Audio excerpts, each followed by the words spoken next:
Sometimes even the simplest questions at first glance make us ponder their answers and often lead to profound insights. One such question is, why is the night sky so dark and devoid of light? In other words, why is space so black? If we think about it initially, it might seem illogical because Earth's atmosphere is transparent, allowing us to peer into the depths of space when the sun is on the other side of the planet. Thanks to our position in the galaxy, only a part of the universe is hidden from us, concealed by electrically charged gas and dust that blocks the light from the central regions of our galaxy. Of course, we are capable of peering into the depths of space where stars and galaxies that are invisible to the naked eye reside. This is made possible by space telescopes. So, with the help of these space telescopes, we can see that the universe is actually filled with stars and galaxies, millions, billions, and even tens of billions of light years away. The light they emit travels through the universe and eventually reaches our planet and our eyes. Let's think about this. In the visible part of the universe, there are approximately 500 billion galaxies, each filled with stars. Then, some simple mathematics comes into play. If you take practically infinite space with a finite zero density of matter, no matter where you look in space, in any direction, sooner or later, you'll encounter that matter at a finite distance from you.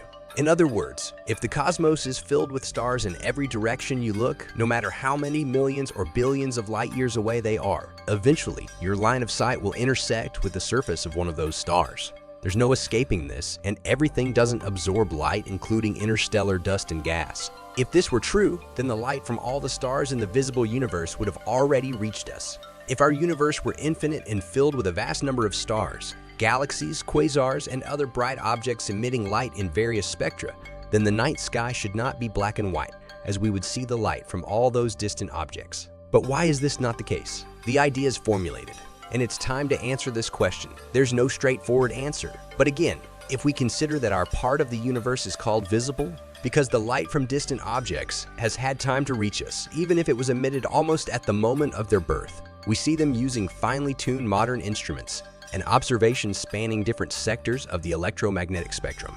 So it can be argued that these distant, nearly primordial objects in the universe are indeed too far away for their light to have reached us already. Regarding objects much closer to us, the light they emit in the visible spectrum is so minimal that it wouldn't be enough to fill the blackness of the night sky. Well, friends, let's finally start unraveling this intriguing question once and for all. Seriously interested in this issue was the English astronomer Thomas Degas, who lived in the distant 16th century. He significantly developed the idea of Nicolaus Copernicus' central system of the world.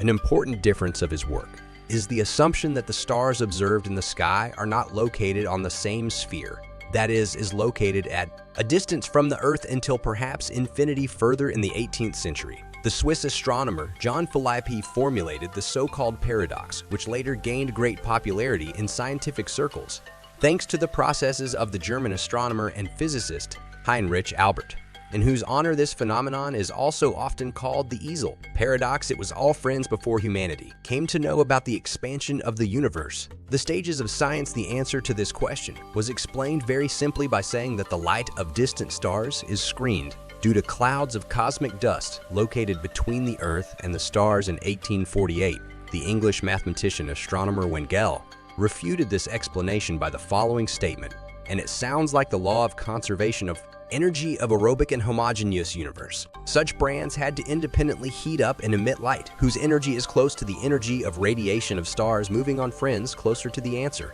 In that 1848, the French physicist Armand Entrist as not characteristic of a cosmic body glow, whose spectrum is located in the less energetically red side of the return, was based on the infection according to which the wavelength and hence the color of the radiation of the object increases.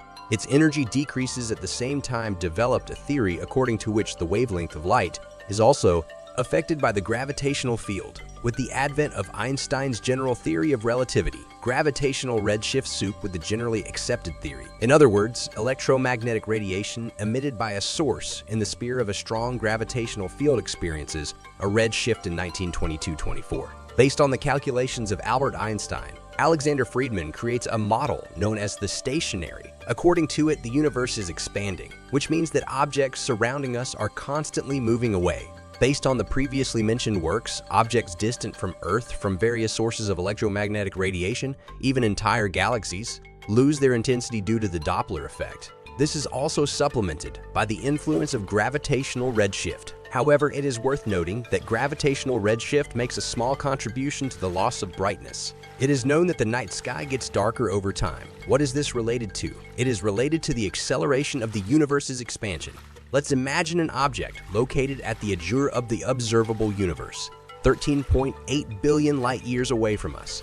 At the moment of its birth, it emits photons of light. Then it would take at least 13.8 billion years for this radiation to reach Earth. However, during this time, this object would move even further away from us due to the constant acceleration of the universe's expansion. Now imagine a moment when, at the edge of the expanding universe, the speeds of light are surpassed and light from these objects will no longer reach us through the event horizon.